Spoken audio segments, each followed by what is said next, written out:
आप जानते हो कि एक जीव जब इस धरती पर जन्म लेता है तो उसको एक दिन खत्म भी होना होता है, मतलब उसकी डेथ हो जाती है।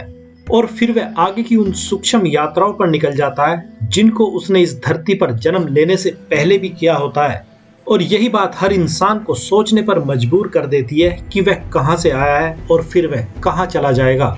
जिसको जानने के लिए मौत की स्टडी करना बहुत ही ज्यादा कीमती हो जाता है। क्योंकि यही मृत्यु बहुत से क्लू किसी इंसान को उसके अगले जन्म के बारे में भी बता सकती है।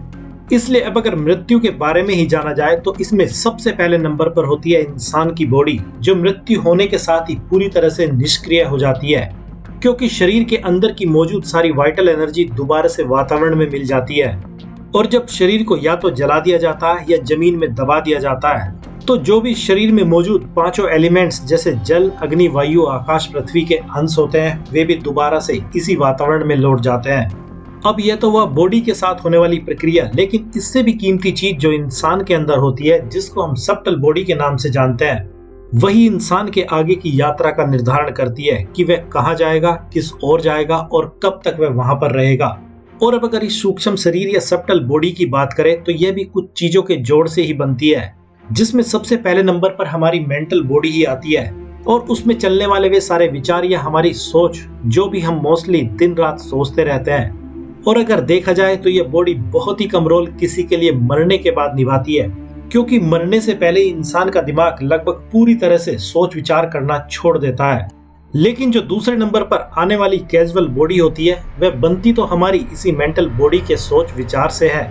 लेकिन जो सोच विचार करने के बाद हम अपने स्ट्रॉन्ग विश्वास बना लेते हैं, वे मरने के बाद भी सूक्ष्म रूप से हमारी सबटल बॉडी में मौजूद रहते हैं, जिसका रोल मरने के बाद भी बहुत हद तक रहता है। लेकिन जो सबसे ज्यादा मैटर करती है वह किसी की सुपर कैजुअल बॉडी ही होती है, जिसको आसान शब्दों में हम अपनी ईगो कह सकते हैं, जो मरने के बाद भी सूक्ष्म रूप से सबटल बॉडी में या सूक्ष्म शरीर में मौजूद रहती है। और इन तीनों बॉडी का जोड़ी किसी के लिए डिसाइड करता है कि वह आगे की यात्रा किस ओर करेगा। चलिए इसको सही से समझने के लिए छोटी मृत्यु के एग्जाम्पल से समझ लेते हैं, जिसको हम नींद भी कहते हैं, कि ये सब कैसे होता है। जैसे अगर कोई अभी सो जाता है या जनरली जैसे कोई सोता है वैसे ही सो जाता है, तो सोने के बाद हमारा शरीर तो वहीं पर होता है जहां पर हम सोए थे,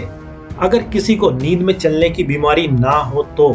और ठीक इसके बाद हमारी चेतना या सोल एक लंबी पिक्चर सपनों के रूप में देखती है, जिसमें वह हमारी मेंटल बॉडी मतलब हमारे माइंड और कैजुअल बॉडी मतलब हमारी इंटेलेक्ट और सुपर कैजुअल बॉडी मतलब हमारी ईगो के आधार पर ही सपना देखती है। तभी तो कभी कभी आप देखोगे कि आप जो दिन भर में सोच रहे थे वही आपको सपने में दिखाई दे जाता है, भले ही वह उसका एडवांस रूप ही क्यों ना हो। और जैसा कि मृत्यु के बाद यह मेंटल बॉडी बहुत बड़ा रोल नहीं निभाती है, तो ठीक वैसे ही आपको बहुत ही कम वे सपने आते हैं जब आप वही सब देखते हो जो आप दिन भर में सोच रहे थे। लेकिन आप ज्यादातर वैसे ही सपने देखते हैं जैसे आपके इंटेलेक्ट के आधार पर बने हुए विश्वास होते हैं, और ये सारे विश्वास वही होते हैं जो आपकी एक तरह की ईगो को सेटिस्फाइड करते हैं, जिसका मतलब साफ ही है कि आपके विश्वास और आपकी ईगो ही मिलकर आपके सपनों को तय करती है, जिसमें आपके कॉन्शियस माइंड का भी कोई जोर सोने के कारण नहीं रहता है। इसलिए अब जो भी आपके साथ सपने में होता है वह इसी इंटेलेक्ट और ईगो के कारण होता है। ठीक ऐसा ही मरने के बाद किसी के साथ चलता जाता है। जैसी उसकी समझ और ईगो होगी वैसी उसकी आगे की यात्रा होगी, जो मरने के बाद किसी के लिए शुरू होती है, जो कि बहुत सी और भी बातों पर डिपेंड करती है। और वही बातें किसी के लिए तय करती है कि कोई स्वर्ग में जाएगा या नर्क में जाएगा। लेकिन अब हो सकता है कि आप यही सवाल पूछो कि क्या वाकई में स्वर्ग और नर्क जैसी चीजें होती हैं? तो इसका जवाब बड़ा ही आसान है अगर किसी को समझ में आ जाए तो, और वह यही है कि इस दुनिया में शरीर का लेवल बहुत कीमती तो है, लेकिन आप इस शरीर के साथ हर जगह नहीं जा सकते हैं। ठीक ऐसे ही स्वर्ग और नर्क दोनों है, और सभी ने इसको अपने अपने हिसाब से अपनी अपनी समझ से समझाया भी है। लेकिन वो कहते हैं ना, अपने मरे बिना कोई स्वर्ग नहीं देख सकता है। तो यह बात भी बिल्कुल सही है, क्योंकि जैसे ही आपकी सुपर कैजुअल बॉडी मतलब ईगो डिसॉल्व होगी, आपको स्वर्ग भी यही दिख सकता है, वरना नरक तो है ही। और वैसे भी आजकल सभी इसका दोष कलयुग पर ही लगा देता है, जबकि कलयुग सिर्फ एक टाइम को नापने का जरिया है, वह अपनी ओर से कुछ भी नहीं कर रहा है। इसलिए अब अगर इन सब बातों को समराइज किया जाए तो आप समझ ही गए होंगे कि मरने के बाद हकीकत में इस शरीर की ही यात्रा रुकती है,